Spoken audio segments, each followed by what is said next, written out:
possibly can't really even afford to be giving out the handouts and the blessings to people like they think they should be, because they're like a little entity unto themselves and a little business that they have to manage. And so a lot of them are not even prepared to manage being on the NFL. Like when she said all of that stuff, I didn't know all of that stuff before she said it. And so that's a lot to consider, and that we need to know before we start asking and being entitled to somebody else's money. Like we got to stay out of people's pocketbooks for real. So, Dr. Charm, question for you.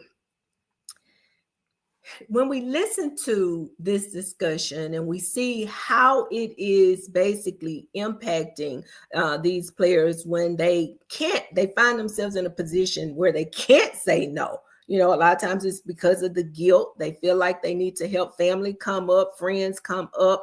Should they then, or do you know, what are your thoughts on them basically putting in place some type of financial gatekeeper that can do what that may be hard for them to do? It may be hard for them to say no. Oh, I don't know. I don't know if I can invest in your business, cousin Ray. You have to holler at my business manager. I don't handle none of that. I don't know nothing about any of that. Call him. There you go. Okay. So I think we have one more video left. Let's jump to that real quick.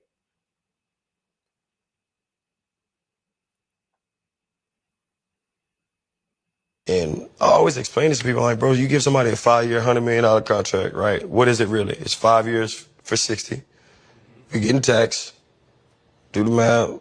That's 12 a year, you know, that you have to spend, use, save, invest, flaunt, like whatever, however, just being real. I'm gonna buy a car, I'm gonna give my mama a house, I'm gonna do, everything costs money. So if you spending $4 million a year, that's really 40 million over 5 years, 8 a year, you know? And now you start breaking down the numbers, it's like, that's a 5-year span of where you're getting 8 million.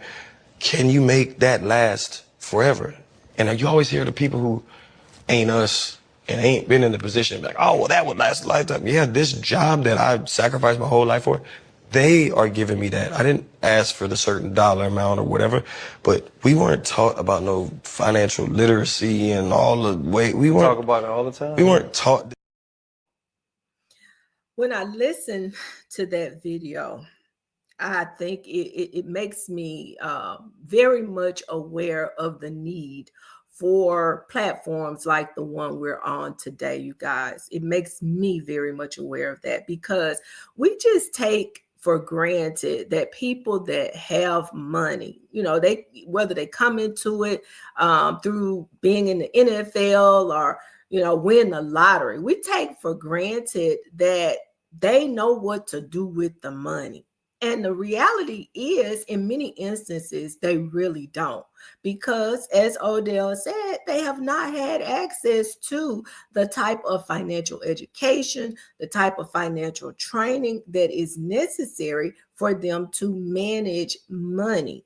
And so I want to, as we get ready to bring this to a close here shortly, I want to know your thoughts, Queens, on this whole idea of wealth being both a blessing and a trap. Wealth can be a blessing and it can be a trap if we don't understand and if we don't know how to manage it well, and if we don't know how to say no. So, Dr. Felice, I'm going to throw this to you for final thoughts, actually.